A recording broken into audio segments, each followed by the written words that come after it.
I don't know if it's Amazon, AWS right now is having issues. Someone didn't show up to work today.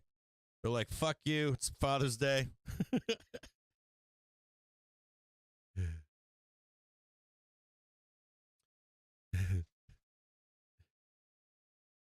So we're gonna do this one part of the stream, this one last bit of the stream here. We're gonna try to stay away from having two guests on right now, just to have the end of the stream play out. I want to still highlight two tickers here. INTC. You know, you gotta, like, if you're bearish out there, if you're a seller out there. Yeah, so this will be the last part of the stream right here. I'm not going to have Winky and Binky back on, which sucks because it's Binky's stream. But I don't know if it's Amazon AWS. I don't know if it's Streamlabs having guests on. I know from my end, everything is perfect as it should be. So I'm not having any issues. It's also on both it's both Twitch and YouTube going down. It's kind of like a head scratcher for me, so I'm going to assume it's Amazon AWS. But I do want to review this quickly for you, okay? Just for structure. Maybe two more. PayPal, and then I want to look at Rocket Lab because of the structure here. I want to show you guys something. You want to get bearish on INTC. You know, you get all this consolidation going back to September, and there still hasn't been any payoff here. Still, if you think that's payoff, that ain't nothing. We've already been up here. We've already been up here. I'm extremely bullish here. This structure is not the bear structure. Okay, this structure here is not the bear structure. This is not the structure that you sell. This is not, none of this looks like that. This looks, to me, very similar to a Wyckoff structure, which means we're going to go back and close all these gaps, at least first. If you want to begin to even think about selling INTC, sure, you can sell this in here if you like. If we get a break below 35.11, you can sell this down to like 32 bucks, 30 bucks. But you really need two legs to this trade. You need a break below 35.11 to even get bearish, right? You get a couple rejections, you take that trade down, right? And you exit the trade. You then need to get underneath 31.11, and then you can get bearish to retest the lows down here at 24.62, and then you can get even more bearish to take it to zero, I guess. But right now, man, none of this stuff is looking the bearish that I think some of you think that it is. I'm not seeing it right now. I'm seeing a chance to buy a dip. Seeing this move right here, seeing these candles up here, this leg up right here, lends me to believe that we're going to come right in here to this 35 bucks and rip some faces off to the upside to 40 bucks. I could be wrong here. I'm telling you what, if you're a seller, you need confirmation below right now the hourly trigger at $35 to begin to take this down. And even if you do, I'm expecting buyers to step right in over here and try to grab it at like 32 bucks. So INTC, I don't see it. I don't know why you would be buying INTC since September for no payoff. Very unusual. It would be a very unusual thing to see out there. A lot of these tickers are like this. A lot of these tickers. So PYPL, PayPal, 60 bucks down here, right? Still consolidating down here. Low, low, new low down at $60.03. I am bullish on PayPal to 71.54. So even for whatever bearishness that we have into this upcoming week, this is a daily chart, by the way. Let's go to a 30-minute chart. If you want to see some coolness on PayPal here, PayPal with a dip buy down below at 60 bucks. It has a 1, 2, 3, 4 bullish 4 trigger cluster on it. I like this ticker a lot right now. I don't know what's going on with PayPal, whatever they're going to announce this week. I'm assuming there's something here. As long as price stays above $66, price target above 71.40. This is a weekly right here. That's my price target right there, 71.40. I'm going to draw this. This is actually a good one, probably the best ticker we've looked at yet so far. Right in here, looking for something like that, and then into early July, a target of $71. Here's your weekly 1, 2, 3, 4. If we can break above at any point, right here.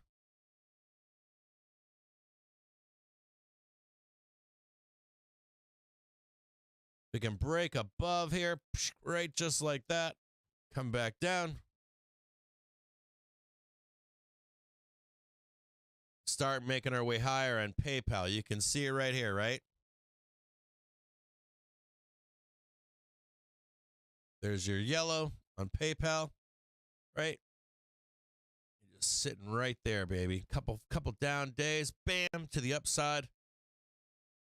Next one down here, bam, to the upside, bam, to the upside on PayPal. If you think that trend is done on PayPal, we're going to start a new leg lower, something like that. You are looking to sell and hold below 64.72. So you'd be looking for something like this, break below there, right? In a rejection trade, and we'll start looking for some new lows to the downside on PayPal. So bulls need to hold $65.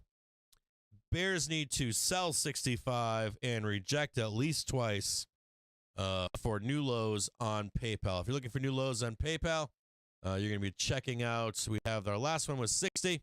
So you're going to be looking for $55 and $60 to the downside on PayPal. But I don't know, man. Like, I got to tell you guys out there.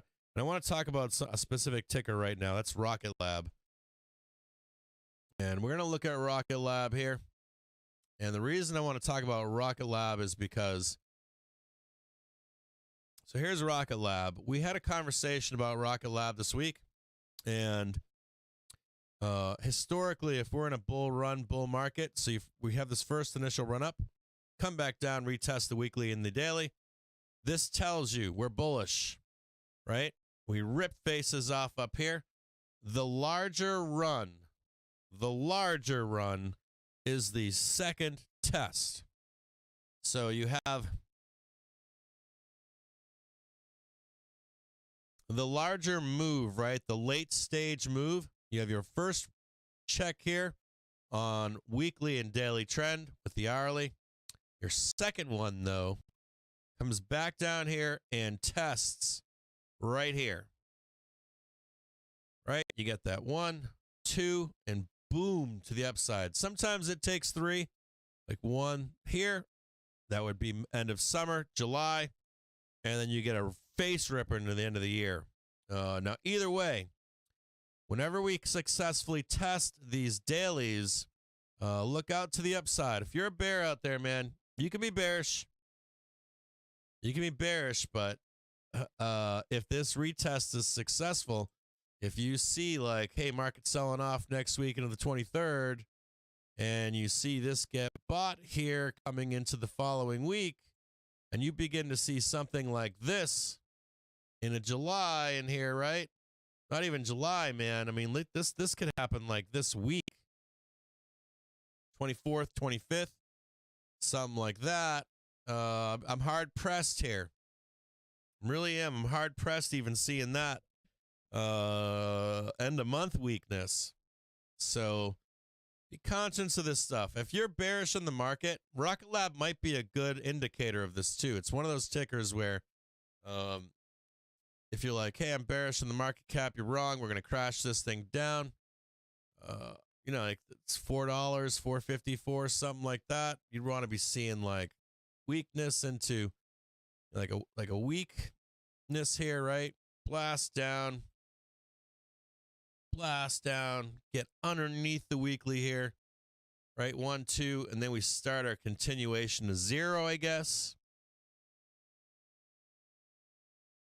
Something like that could be in like a market crash type thing. gotta tell you, bears, man. I gotta say something if you're a bear out there. There was a bear market here that started in December of 2020. We're in June of 2023. I think we're going to continue to clip off sectors. Like, I'm not anti, like, hey, we've got commercial real estate coming down the pike. We've got this coming down the pike. But, dude, like, some of these sectors, man, some of these companies are near zero. They're near fucking zero. So, and you've got major buyers stepping in. These major buyers want paid. And as they're rotating into these sectors, we saw it actually. JPM put out a note in December, and I don't if they're going from sector to sector to sector in this cyclical rotation that's taking place this year, and you're caught trying to short this overall market down to the depths of hell. I don't know, man. You need more than that I'm seeing. Like market makers out there, if they see a sector that's been clipped like 40%, 60%, something like that, they're going to rotate into it. If you keep IWM down, if you keep Dow Jones Industrial Average down, you're looking at TGT, Target, right? Got hammered. Budweiser got hammered. You can see these cyclical trades almost a mile away. I know that some of you out there are like, I want Budweiser at zero. You need fraud. It's not good enough to just be like, we got a recession coming. We price that stuff in. A lot of these companies that we review here have been repriced. They have. Whether you like that or not, it's happened. We've had some repricing out there that has gone on. So, but I will trade it with you. So, if the SPY at some point, if Q's at some point, if Dow Jones Industrial Average at some point reverses, I want to show you guys something here in the background. So before we end the day today,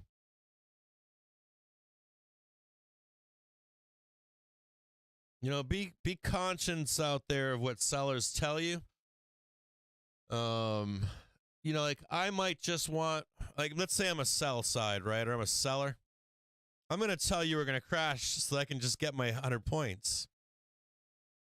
My 40 points or my 70 points. That kind of stuff, right? But the truth is here, you can see it, right? You can see the reversal. This is SPX down here. And, when you see something like this here, this big bear plane, white crossing over red, price below, trying to catch SPX, trying to catch a breath here and here. This signifies that down move here. We haven't even seen this yet. You're like right here trying to call it. And you're right here trying to call it here, trying to call it here, trying to, it's like slow down a minute. You got to slow down a minute. I need you to see something here. I want you to be very clear in something with you. When you see this white line starting to go vertical, this red line starting to turn up, it's not bearish.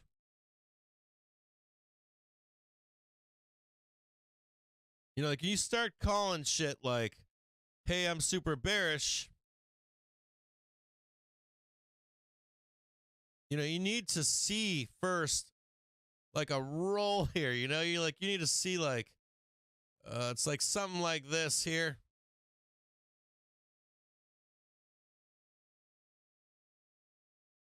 And you're going to see one or two, like, not like, give us a breath, like SPY doing something like this. Sorry, I should delete that green right there. It's kind of a sloppy way of looking at it. It's so bullish that we're not even near there. It's like this. You really are looking for, that's a really sloppy fucking, because it's so fucking bullish right now. Like you really need it's really something like, you're going to see it a mile away. If it was next week, you're going to see it a mile away. Like it's literally a mile away. Like you pull down, right? capitulation up here, capitulation up here. We start making our way down. Like, this is what you need before you even call it. Like, you literally have to fucking have like a raining bloodbath below the 129 on a daily chart. And even then, you're going to get a rip higher. It's not going to go straight down. That's not happening. So if you're like, well, I don't want to miss it, you're not going to miss it. You're going to see 1, 2 trades higher before you even jump on board. So if you can be sell side, just, temper the fucking craziness. I'd rather be out there listening to somebody like here. Like, I want to hear a bear come out on Fintuit and say, hey, look, Cap, we broke the 27. We broke the 129. We failed to get a new high up here. Yeah, you guys tried one more time up here and look for the big sell to the downside over here. Like, that shit, fucking sign me up. Sign me up. You want to sell down this right here to the 27 EMA this week? I can get on that trade. You want to tell me that we're going to trade this down this week? Fuck yeah, I'll get on that with you. No worries. But if you don't think these people are going to try to buy this shit, if you don't think they're going to try to buy 43.220, you're smoking crack. If you don't think we're going to trade sideways and they're going to then try to buy 423, you're smoking crack. They're going to try to do it. They're going to slam the buy button. So until that breakdown happens, and then the rejection trade, don't be calling that shit. Like, you guys call that shit all the time. You just got your asses blasted. I know that there are traders out there that short the market and buy the underlying when it goes against them, but a lot don't. Carl Icahn didn't. Melvin Capital didn't. There are sometimes text message leaks out there, right? People will leak shit, and you'll find like a text message stream where you think this company, this like this sell side house, or even like a short operation, they'll leak sometimes texts, and you find out that they're just buying 0-date puts. And I'm telling you, people like to sound smart, right? And then you find out later on that they weren't. They're human. So until you see something like that out there, just be patient. Last week, when I was on stream, 3 or 4 times every day we had an opportunity to sell. I took that trade with you guys. If we get a roll, I'll take that trade with you. Took the trade down Friday at 3 p.m. with you into the close. So it's not like I'm not open to that trade. But if it reverses against you, if they buy that fucking dip, right now the market is bullish. You must be aware of that. Your base case right now is that the market is bullish until proven otherwise. That's your base case. The dip will be bought. Vol is low. Any excuse that you come up with why the market should crash here, or vol skew, or whatever the fuck it is you want to come up with, that's not your base case. Your base case is watch out for the dip buyers out there. Watch them on the hourly trigger. I'm going to show you this. Well, let me see if I can show you this again. I'm going to show you what can happen in a bull run. Show you exactly what can happen in a bull run right now. Show you exactly what can happen here. Let's start back on March, because we're actually looking like this about it right here. It's about where from what I can see, we're somewhere in here. So, you're like, okay, this is us right now, right? Right? And you're like, fuck yeah, baby. We're going to crash it, right? I like the correction. I like coming down to the orange weekly. I love it. But I know a bunch of you out there are like, we're getting underneath this. We're going to go there, and we're going to go down here. You know what I mean? And that's not what happens. We correct. We blast higher again. Blast higher again. Come back down here, right? Oh, this is the time. This is where I've lost money. I want you guys to know something. We're in a bull run. I start drinking that Kool-Aid down here, and they just rip faces off. And I want you to pay attention to this one other thing. You see price above the hourly? It reigns supreme. If price, write these notes down. at any time, if price is above the hourly, we go up. If price rejects the hourly and starts to head down, you're looking for two places to DCA a dip by, the yellow and the orange. It's that simple. It's that fucking simple. And until you break under that orange, you can kiss off. And we'll see it as it happens. And I have a way for us to see it on the back end of this before it even happens, where velocity actually begins to lower while price is going higher. So, and look at that. Price, green, yellow, orange. So right on SPY right now. This is SPX. Right on SPY right now, SPX. All bulls are waiting for. We're right now above the hourly trigger on SPX. So as long as you're above this, you're buying the dip. You're buying the fucking dip for more upside.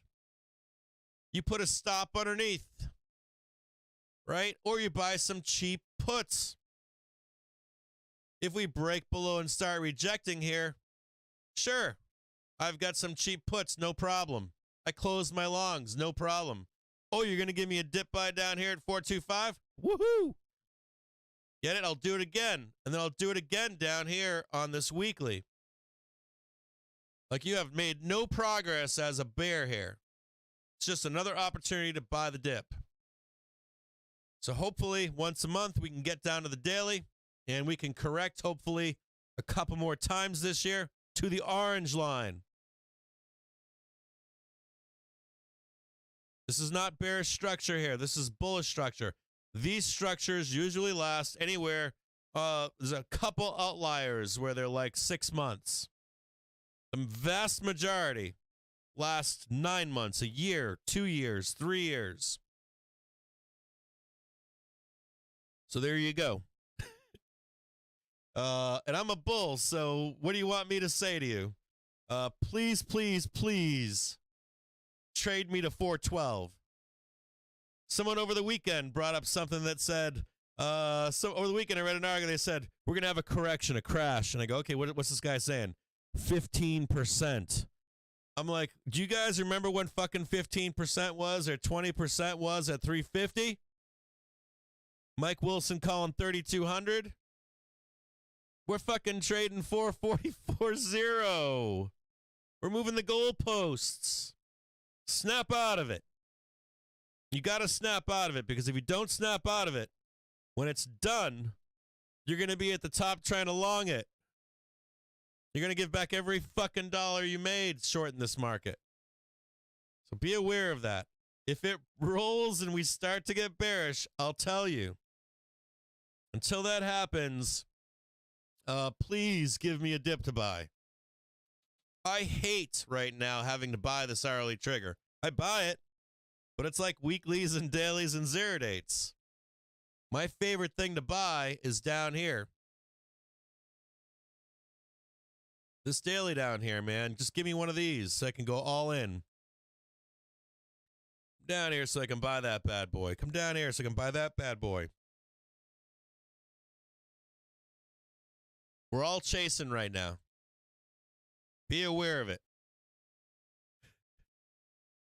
So anyways, have a great weekend. I hope I covered every ticker that you had. Get out there and have a beer. You have tomorrow off. Happy Juneteenth if you celebrate it. I live in Detroit. We celebrate it. So I want to let all of you guys know out there, please enjoy your Juneteenth. Enjoy your Father's Day. Be nice to each other. Don't get a DWI. Don't get an MWI, whatever it is you do. Don't fight with your family members. If you are having a tough go of it, if you didn't have a dad out there, I love you. Okay? I love you. If you had an asshole for a father, I love you. I spend every day with you guys out there. So I love you. If you're an asshole on Father's Day because you had a bad dad, no dad, bad mom, whatever it was for you, and you can't be a nice person today, lock yourself up somewhere. Don't shit on other people's Father's Day. Don't be that guy. It's like every other holiday, right? Don't be that person. Try to be a good person on this holiday. Remove yourself if you have to. If you are, if you're having a tough go of it, call a suicide hotline out there if you need help. If you have a tough go of it, Call one of your friends and say, I'm having a hard day today. Do whatever you need to do to get through this date so that you'll still be with us tomorrow and you haven't done any damage. You have one more day off in the market. Please enjoy yourselves. Read a book, go for a walk, get outside and touch some fucking grass. I love you all. I will see you all on Tuesday morning, baby, 9:30 in the morning. I love all of you guys out there. Let's give some shout outs as we get out of here, okay? Yeah, I get it. My dad was an asshole too. My dad was not a nice guy. I get that. As I've gotten older, I've gone back and apologized to him because I understand the place he was coming from. But for most of my life, I had a tough go of it, man. My dad was not a nice man, and I vowed not to do that to my children. And I think to some extent I was like karma cursed, because I had daughters. I was like, I think somehow like science was like, biological science was like, he can't have sons. I've been blessed with daughters. So, of course, I'm the nice guy. I'm like, whatever you want, honey. What about me say no? Don't tell her, and I'll give you whatever you want when she's not looking. What up, Cowboy Starfish? How are you doing, brother? You guys want to say anything in the chat? I'm reading the chat right now. What do you guys have out there for me? I'm reading the chat finally. I love all you guys out there. Cowboy Starfish, Lost Fun Zone, Die Bang 81. Love you too, brother. Lightbringer, how are you? Yeah, dude, John Klopman, I can't do shit. I got thankfully I was afraid of that. Told my wife that. I was like, I don't know I'm going to be if I have a son. I'll be honest with you. Because I was afraid I would turn into my dad. My dad grew up very poor. My father was an immigrant. He came over from Ireland, and they had 13 kids. They locked the cupboards in the kitchen, and they fed people in waves. My wife comes from a large family, from a ranch, and very similar upbringing. And so life was hard. And so my dad's dad was never a father for my father, and he died young, and my father didn't know how to be a dad.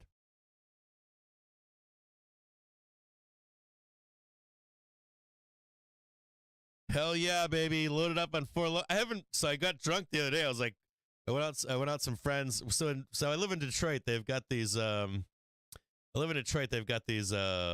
do they call them? Like, speakeasies. They have like illegal speakeasies here in Detroit with jazz and shit. And it's badass. And so I did some drinking the other day. But so I'm so hungover that I haven't had a drink all weekend. I'm like, no drinking for daddy over here. Kids are off for the weekend. Took off for graduation. My kids are getting to a point now where they don't want to be around me. But tonight, you guys donated money last week or something. And I promised I would buy my daughter's tickets to Charlie Puth. So I bought those tickets. I will be at Charlie Puth tonight. And I will have pictures for you guys thanking you for making me suffer through that tonight. So tonight, I'm supposed to meet up with the girls tonight and take them to a Charlie Puth concert. Oh, dude, it's like a bunch of chicks, bunch of women, bunch of kids. It's going to suck. Like they all smell, like women smell in a group. I shouldn't say that, but every time I go to these concerts with women, it's like no dudes there. It just smells like women and like perfumes, and it's nasty. Deodorant everywhere, and I already told you guys the story. So I'll be there tonight, and you'll get some pictures tonight from Charlie Puth. He'll have his shirt off and spraying himself down with water. I'm sure he'll be all like, he'll be like, it's 90 degrees, that's why I'm sweating. It's probably like a hose plugged up his pants, and it just sprays all over him or something. No, I gotta stay sober because I got the kids and shit. I got the daughters with me. I gotta be the responsible dad, man. Like when you're out there with a bunch of women and girls, they're like, see that guy over there? He just had a Budweiser. Or see that guy over there? He just had a, I don't know. He just had a fat tire. He's on a second fat. How many fat tires does that guy had over there? So I got to stay sober. Yeah, the men's urinal is even worse, right? Remember that story? It's like the last time I went to see Charlie Booth. I was like, I'm going to the bathroom. You guys have to come with me. My daughters were like, no, Daddy, you want to see the show? And I'm like, nah, Daddy can't go to the bathroom alone. You guys have to wait outside for me. They think I'm a weirdo. Like, they don't want Daddy going to the bathroom alone with a bunch of kids.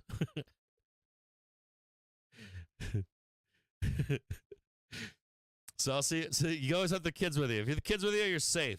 Like, it's automatic trust. If I'm alone, you're like, who's that weird guy over there in the concert? Have daughters with me? Like, we trust that guy. He's got kids with him. So I'll see all of you guys on Tuesday. I'll have pictures for you, 9:30 in the morning. Get out there and get fat.